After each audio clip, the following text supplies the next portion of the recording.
देवादिदेव एक हजार राशि चंद्र प्रभु भगवान की, संत शिरोमणि आचार्य परमेश्वरी गुरुदेव श्री विद्यासागर जी महामुनिराज की, निर्यापक श्रमण चतुष्टय मुनि श्री समय सागर जी, योग सागर जी, नियम सागर जी, सुधा सागर जी महाराज की, पूज्य मुनि श्री विनम्र सागर जी को आदि लेकर ओंकार सागर पर्यंत समस्त मुनिराजों की। आज इन जिन बिंबों के दर्शन करके वो दृश्य ताजा हो रहा है, जब सिद्धोदय सिद्ध क्षेत्र नेमावर में गुरुदेव के कर कमलों से इनकी प्राण प्रतिष्ठा हो रही थी।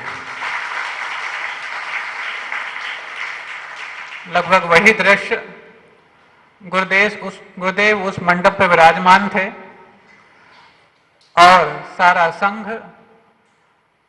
1300 साढ़े 1300 जिन बिंबों के प्रतिष्ठा सूर्य मंत्र इत्यादि देने में अंदर से तत्पर था।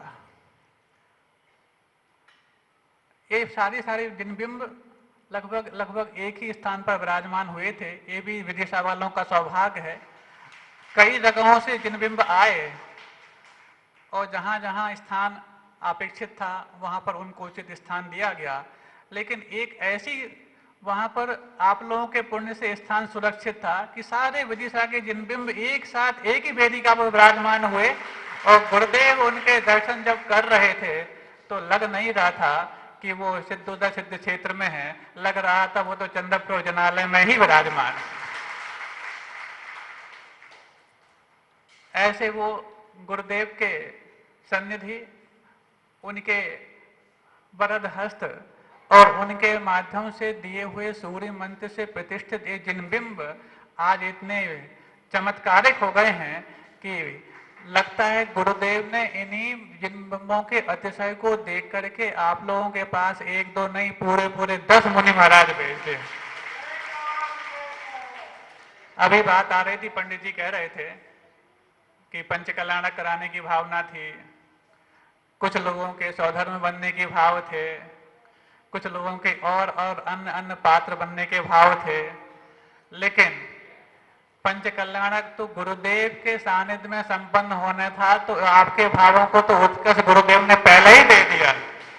अब रही बात जिनके मन में ये मलाल रह गया हो कि वो सौधर्म बनना चाहते थे, तो सौधर्म बनने के लिए भी गुरुदेव ने उससे भी बढ़ के रास्ता कि आप पहले हो सकता है कुछ महाराजों के सानिध्य में उस पंचकल्याणक करने की सोच रहे थे, लेकिन सौधर्म बनने का चांस तो पूरे 10 महाराजों के सानिध्य में आपको प्राप्त होने जा रहा है। इसलिए अब इस बात को मन से निकाल दें और अपने उस भावों को और प्रगाढ़ता और उत्कृष्ट प्रदान कर दें, क्योंकि जब वहां पर आपके भाव हो गए थे तो फिर अब तो भाव आपके और ऊंचाई को छूने चाहिए और कल से जो सिद्धत्व की आराधना होने वाली है उसमें अपने आप को तन मन वचन और धन के साथ जुड़ करके आगे आ जाना चाहिए। सिर्फ अपने आप को आगे लाना इतना ही नहीं। यदि आपको लगता है कि आप कोई विशेष पात्र बन सकते हैं तो आपके पात्र बनने की सार्थकता तो तब है जब आपके पास उस पात्रत्व को देखने वाले सहपाठी भी हों और साथी भी हों। तो हर व्यक्ति का अपना ही फर्ज है, क्योंकि अष्टानिक पर्व, पहली बात तो 2 साल के जो कोरोना काल में इस लॉकडाउन के माहौल में आपको जिन बिंब के दर्शन भी नसीब नहीं हो पा रहे थे। बड़े बड़े आयोजन तो बहुत दूर की बात है, कैसे कैसे वहां पर संयोजना बनी नेमावर में, गुरुदेव साक्षात 7 महीने तक विराजमान रहे वहां पर। वो तो गुरुदेव का ही अदम्य साहस था और उनका ही एक हम सब पर एक वरद हस्त था कि जाकर के इस प्रकार के माहौल में भी जब उन्हें आशीर्वाद दिया तो ये महामारी भी धीरे धीरे करके अपने आप उपशमित होती हुई दिख रही है। और जब उन्हीं के आशीर्वाद से आप लोगों को इतने सारे साधुओं का सानिध्य मिल रहा है और यदि उन्हीं के आशीर्वाद से आपको सिद्धत्व की आराधना करने का सौभाग्य मिल रहा है, तब उनके आशीर्वाद को आपको कितना बड़ा आकार प्रदान करना है ये तो आपके स्वयं के पुरुषार्थ पर डिपेंड करने वाला है। और कल से उस पुरुषार्थ की भूमिका आपको बढ़ चढ़ करके तैयार करनी है। रही बात सम्यक्त्व से लेकर के और सिद्धत्व तक की जो यात्रा होती है, कहीं ना कहीं उस सम्यक्त्व से सिद्धत्व की यात्रा में बीच में संतत्व अवश्य होता है। सम्यक्त्व की आराधना हर व्यक्ति अपने अपनी भूमिका में, अपने अपने गुणस्थान के हिसाब से और अपने अपने भावों को उत्कृष्टता प्रदान करते हुए करता रहता है। सम्यक दर्शन के जो 8 अंग हैं, उन 8 अंगों को भी अपने रुचि के हिसाब से वो पुष्ट करता रहता है। तो जब सम्यक्त्व के 8 गुण होते हैं तो सिद्धों को भी 8 गुण होते हैं। सम्यक्त्व के 8 अंग हैं तो सिद्धत्व के 8 गुण हैं। उन सम्यक्त्व से सिद्धत्व के बीच में यदि कोई सेतु बनकर के सामने आता है तो मात्र एक ही मात्र उपाय है, वो संतत्व है। और यदि सम्यक्त्व की आराधना करने के उपाय और साधन जो आपने आज तक जोड़े हैं, उनके लिए अपने भावों को और प्रांजल करते हुए जो आप आगे बढ़ते जा रहे हैं, और इस बीच में यदि सिद्धों की आराधना करने का आपको लगे हाथ उपाय मिल गया है और वो भी उपाय उस सेतु के साथ मिल गया है जो संतत्व को प्राप्त हुए हैं, तो ऐसे में तो हमारे भावों को कितनी ऊंचाई मिलनी चाहिए थी, इसको मैं बताने बैठ जाऊं तो लगता है चंद्रपुर जनालय वासी और पूरे विदिशा नगर वासियों के लिए वो छोटी बात मानी जाएगी। ये तो आपके स्वयं के उत्साह और उमंग और भावों पर डिपेंड करता है कि आप उसकी आराधना में अपने आप को कितना लीन करना चाहते हैं। सिद्धत्व वस्तुतः उस दुख से छुटकारा पाने का एकमात्र स्थान है। जिस दुख से छुटकारा पाने के लिए कई बार आप गुरुओं के पास पहुंचते हैं, महाराज आशीर्वाद दे दो। किस चीज का आशीर्वाद? क्या जो अभी आपने नमोस्तु किया था उसका आशीर्वाद में वो आशीर्वाद समाहित नहीं था जिसकी भावना लेकर आप यहाँ पर आ गए? नहीं नहीं महाराज, उसमें तो होगा, लेकिन आपने मेरी बात सुनी कहाँ थी? तो सुना दो भैया। महाराज जी ऐसा ऐसा हो गया। तो हाँ ठीक है, आशीर्वाद तो दिया है। नहीं नहीं महाराज जी आप सुनो तो सही। भैया आप ये समझिए, जिन संतों के सर्वांग से जगत कल्याण की भावना निश्चित होती है, आप उनके मात्र इस हस्त से आशीर्वाद की कामना करते हैं, तो जो पूरे सर्वांग से आशीर्वाद देना चाहते हैं उनसे मात्र आप इतने से हाथ से लेना क्यों चाहते हो? ये तो एक प्रतीक बनकर सामने आता है कि सर्वांग को यदि आप देख नहीं पा रहे हो तो इस हाथ को देख करके अपनी संतुष्टि कर लो। लेकिन जगत कल्याण की भावना और प्राणी मात्र के प्रति कल्याण की भावना तो दिन रात उनके भावों में उत्कृष्टता को प्राप्त होती रहती है, तभी जाकर के उनका संतत्व सुरक्षित रहता है और सार्थक होता है। भले ही साधु आपसे बहुत सहजता से उपलब्ध हो जाते हैं, लेकिन उनकी सरलता और सहजता से उपलब्ध हो जाने का मतलब ये नहीं है कि उनका आपके प्रति जो एक कल्याण का भाव है उसमें कुछ कमी ला ली गई है, या उनके स्वयं के कल्याण के मार्ग में बढ़ने वाले जो उनके प्रयास हैं उनमें कुछ कमतर कर दिया गया है। वो तो प्रयास सतत चलते रहते हैं, लेकिन उन प्रयासों के बीच में यदि आपको स्वयं अपने श्रावकत्व को सार्थक करना है तो श्रावकत्व को सार्थक करने के लिए भी आपको उस सम्यक्त्व से सिद्धत्व की यात्रा में बीच में आना ही पड़ेगा। और उस श्रावकत्व को यदि आप लाए तो एक दिन संतत्व को भी प्राप्त हो जाएंगे, और संतत्व को यदि प्राप्त हो गए तो वो दिन दूर नहीं जब आप लोग भी सिद्धत्व को प्राप्त हो जाएंगे। विधान तो एक निमित्त होता है बंधुओं। अभी भैया जी कुछ कह रहे थे कि हमें मंडल की चर्चा नहीं करनी, हमें तो एक एक व्यक्तियों को जोड़ना है। अरे भैया जी आपने सुना होगा एक तोप होती है। कहाँ की तोप होती है? बैठे हैं कभी? भोपाली तो सुरमा होते हैं, लेकिन तोप तो भेलसा की ही होती है। तो जो भेलसा की तोप है ना, बहुत धीमे से काम नहीं करते। जब आवश्यक होता है तो वो अपना गोला निकाल के ही सबको शांत करने वाले होते हैं, और वो मंडल में भी भाग लेंगे और आपके मुख्य पात्र चयन में भी भाग लेने वाले हैं, और जो सामान्य पात्र हैं उसमें भी बढ़ चढ़ के हिस्सा लेने वाले हैं। इसमें आपको शंका नहीं करनी है। अब तो आप इनको बिल्कुल बस राह दिखाते जाओ, मार्गदर्शन देते जाओ क्या क्या करना है। और अब हालांकि कमी कहाँ रह गई हमें नहीं मालूम। आप लोग तो राय पाने के लिए पहले से बेताब थे। अब राय देने वाले भले ही थोड़े से लेट आए, लेकिन फिर भी एक दिन तो पहले आ गए। पीछे बैठे हैं, सुन रहे हैं ना?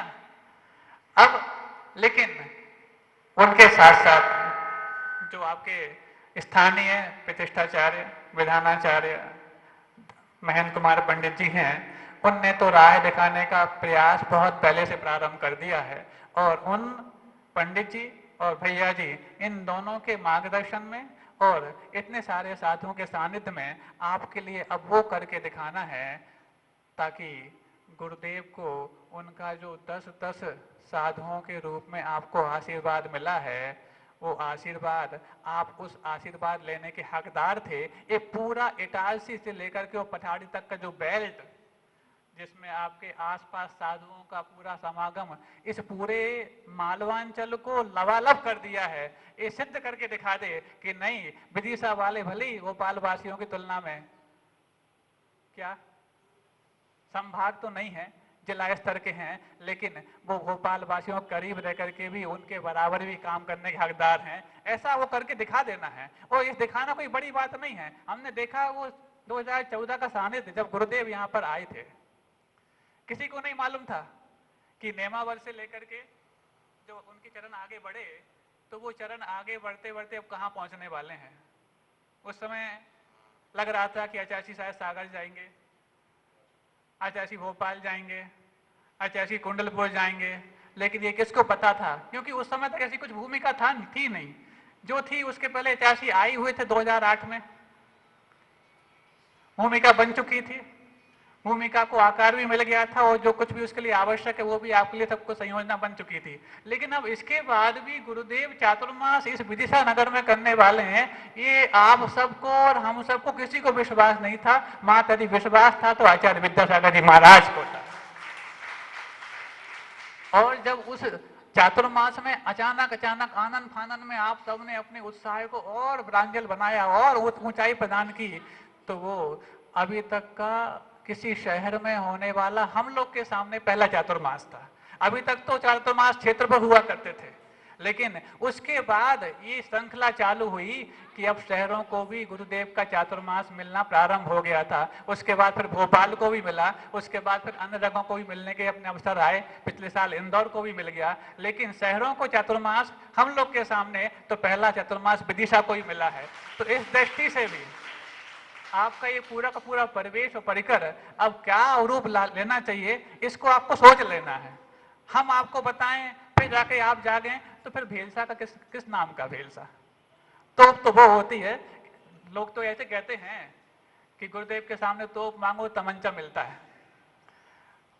अरे तोप मांगो तमंचा मिलता है, लेकिन जो अपने आप में तोप पहले से कहलाती है उसको पहले कितना मिला होगा इसकी आप अनुशंसा कर सकते हैं और इसके बारे में सोच सकते हैं। तो फिर आपको लगेगा कि गुरुदेव का आशीर्वाद इस भेलसा नगरी को मिलने के लिए कितना आधिकारिक था। हम आधुनिकता को तो प्राप्त कर लेते हैं, लेकिन आध्यात्मिकता को प्राप्त करने के लिए ऐसे सिद्धत्व की आराधना ही एकमात्र श्रावकों के लिए उपाय बन जाया करती है बंधुओं। आज आधुनिकता की बात कही जाए, एक मोटिवेशनल स्पीकर आपके सामने खड़ा कर दिया जाए, बहुत सी बातें, भले ही उसके जीवन में स्वयं के मोटिवेशन हो या ना हो। हमने हमारे सामने कई सारे मोटिवेशनल स्पीकर आए जो बड़ी बड़ी अपनी लार्जेस्ट सेलिंग बुक के नाम से प्रख्यात थे, जिनकी पुस्तकों को पढ़ करके विद्यार्थी हों, चाहे वो सारे अपने जीवन में कुछ मोटिवेशन पाना चाहते हों, आगे बढ़ गए, आके पूछते हैं, महाराज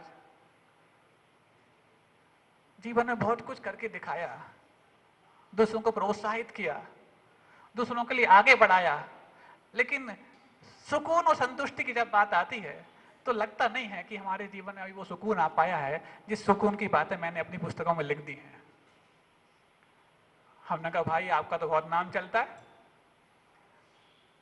पेपरों में आपके ब्लॉग्स आते हैं, पत्रिकाओं में आपके बहुत कुछ आर्टिकल्स आते हैं और बड़े बड़े यूट्यूब में आपकी वीडियो चलते सुनते हैं ऐसे, और आप आकर के मुझसे ऐसा कह रहे हैं कि ऐसा ऐसा। महाराज वो तो एक जीविकोपार्जन का उपाय बना रखा था। तो जीविकोपार्जन के उपाय से यदि सामने वाले व्यक्ति को आप प्रेरित और प्रोत्साहित करना चाहेंगे तो उनके जीवन में कितना प्रेरणा और प्रोत्साहन मिला होगा, एक बार उनके पास जाकर के भी पूछ लेना। तुरंत तो लगता है कि अच्छी बात और लच्छेदार बात जब कह दी जाती है तो लगता है खून खोल रहा है जैसे, लेकिन जैसे जैसे खून खोलता है कब जाके वो ठंडा और थक्का पड़ जाता है पता नहीं लगता। रेफ्रिजरेटर होता है ना, पहले लोग सुनते थे नहीं उसमें कोई चीज ठंडी करनी है, जमानी है, तो पहले उसको तापमान को कम कर लो तब जाके रखो। अभी अभी सुनने में आ रहा है कि ऐसा नहीं, क्या ठंडा दूध रख करके जमाओगे तो शायद ज्यादा समय लगेगा, थोड़ा सा कुनकुना है यदि उसको रख दिया जल्दी जम जाएगा। क्यों? टेम्परेचर मेंटेन करते वक्त जब लो टेम्परेचर से यदि आप उसको और लो लाएंगे तो बहुत धीमे जमता है, लेकिन यदि टेम्परेचर हाई है उसको यदि लो लाते हैं तो वो धीरे धीरे सीधे बर्फ की ओर बढ़ने के लिए उद्यत हो जाता है। ये थोड़ा सा गड़बड़ कर रहा है आज, हम समझ नहीं पा रहे कि हम, कोई बात नहीं। हाँ, तो धीरे धीरे वो टेम्परेचर जो कम आते आते बर्फ की ओर बढ़ जाता है। ऐसे ही वहां पर होता है जब मोटिवेशनल स्पीकर आपके लिए बहुत ज्यादा अंदर फूल खोलने वाले वो तो बात कह देते हैं, लेकिन जब उनके अंदर वो आचरण नहीं होता तो आचरण के बगैर उस चीज का आकलन भी करना बहुत मुश्किल हो जाता है कि प्रभाव कितना पड़ा। Action speaks louder than words. अब जो आ गए, अनुभव की बात उनको मिलने लग गई, आचरण की बात उनको समझ में आने लग गई, तो पीछे से जाकर के वो नोट करने लग जाते हैं। ये घटना सत्य घटना बता रहा हूं मैं, यहाँ की बात नहीं कर रहा। हमने कहा भाई आप लिख रहे हैं और मुझ जैसे साधु की बात लिख रहे हैं। महाराज जी ये तो वो बात है जो अनुभव के पाग में पगी हुई है, ये तो वो बात है जो आचरण से भीगी हुई है। हमने तो मात अपनी उच्चारण की बात लोगों के पास रख दी, पुस्तकें छपवा दी, पुस्तकें बिक गईं, और पुस्तकों के बिकने के बाद वो बड़े बड़े नाम और अवार्ड के योग भी हो गईं, लेकिन जब जीवन में रिगार्ड्स और रिवार्ड की बात आती है तो अवार्ड फीके लगने लग जाते हैं। ऐसे यदि आपको आचरण और अनुभव से भीगे हुए 10-10 साधु आपको मिले हैं और संतत्व से लेकर के वो सिद्धत्व की यात्रा करने का सौभाग्य आपको मिला है, तो बंधुओं आपको अपने सौभाग्य को जगाने की बात अपने मन में धारण कर लेनी है और कल से वो उत्साह जगा देना है जो आपको इस पंच कल्याणक के लिए आपने तैयार किया था। और पंच कल्याणक तो आपका गुरुदेव के सानिध्य में संपन्न हो गया। उसी चीज को एक आभार प्रदर्शन के माध्यम से कि गुरुदेव ने हमारे इन जिन बिंबों की प्रतिष्ठा की है, हम उसके इतने आभारी हैं कि गुरुदेव ने जो सानिध्य हमने 10 साधुओं का दिया है, उस सानिध्य को हम और बढ़ चढ़ करके पंच कल्याणक से भी बड़ा महोत्सव बना करके वो सिद्ध करके दिखाएंगे, ताकि आसपास के सारे समाजवासी आपके लिए एक आदर्श प्रस्तुत के रूप में देख पाए।